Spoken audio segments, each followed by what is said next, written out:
Ufafanuzi wa kitabu cha Matendo ya Mitume sura ya kwanza. Katika sura ya kwanza ya Matendo ya Mitume ni msingi wa kuelewa historia ya kanisa la kwanza.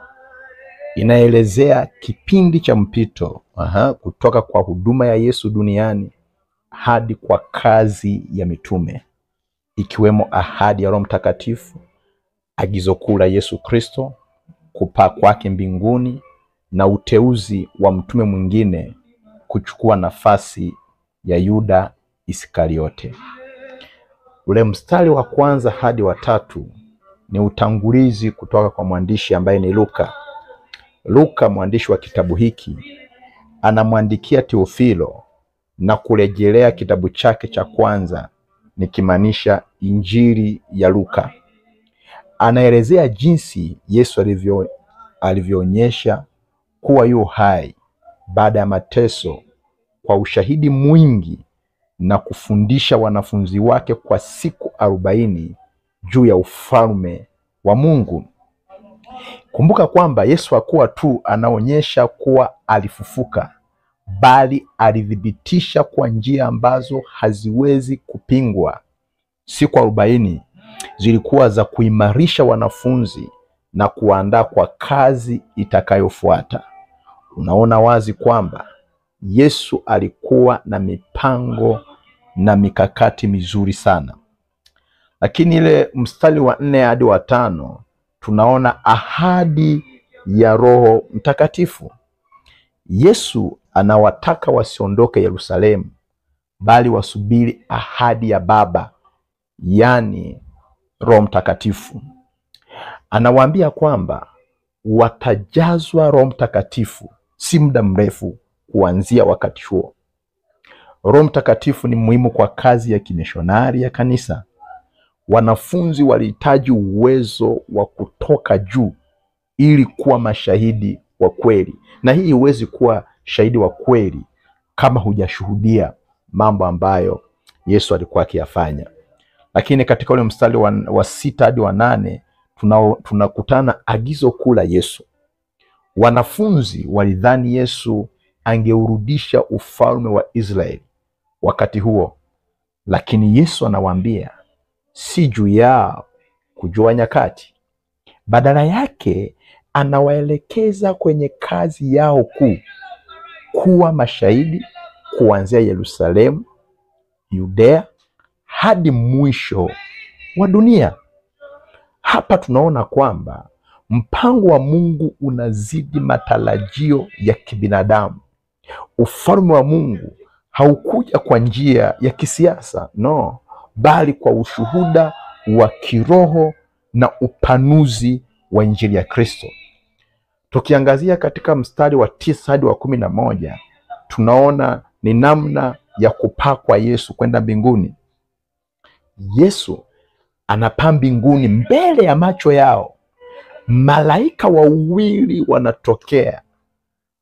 wanawatokea wanafunzi na kuambia kuwa Yesu atarudi kwa namna ile ile alivyopaa. Kupaa kwa Yesu kunaonyesha utukufu wake na mwisho wa huduma yake ya kimwili duniani. Ahadi ya kurudi kwake inawatia moyo wanafunzi na kizazi chote cha waumini. Hadi sisi inatutia moyo sana. Lakini ule mstari wa 12 na 14 tunaona wanafunzi wanarudi Yerusalemu. Wanafunzi warudi katika chumba cha juu wakisubiri kile ambacho Yesu aliwaambia. Walikuwa na umoja katika maombi pamoja na Mariamu mama wa Yesu na wengine. Umoja na maombi ni msingi wa uamsho wa kiroho. Kabla ya kazi kubwa ya kuhubiri kuanza, wanafunzi waliungana katika kutafuta uso wa Mungu wao. Lakini ule mstari wa 15 hadi 26 tunaona namna ambavyo uchaguzi wa mtume badala ya Yuda. Kumbuka kama Yuda alijinyonga, kwa hiyo wakaingia katika kipindi cha uchaguzi.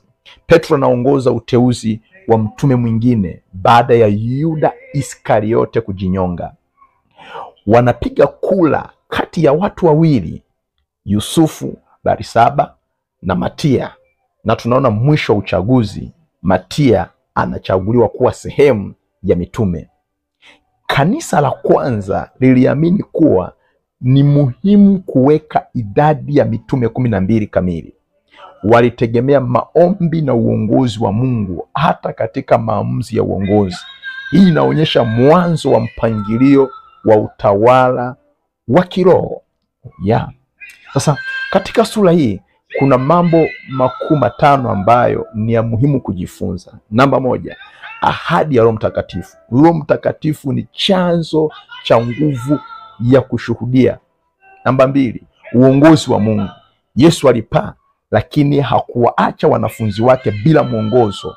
Roho Mtakatifu ndiye kiongozi halisi wa kanisa.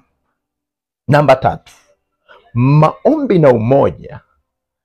Kabla ya mafanikio ya kimishonari kuwapelekea watu habari njema, kanisa lilijikita katika maombi na ushirika. Hii inatulazimisha au inatutaka na sisi tujikite katika maombi na ushirika. Namba 4 ni kurudi kwa Yesu. Tunaona kwamba ahadi ya kurudi kwake ni moyo wa matumaini ya Kikristo. Yesu atarudi tena, hivyo tujiandae na tuandae wengine kumpokea Yesu Kristo. Namba 5 na mwisho kabisa ni utawala na mpangilio wa kiroho.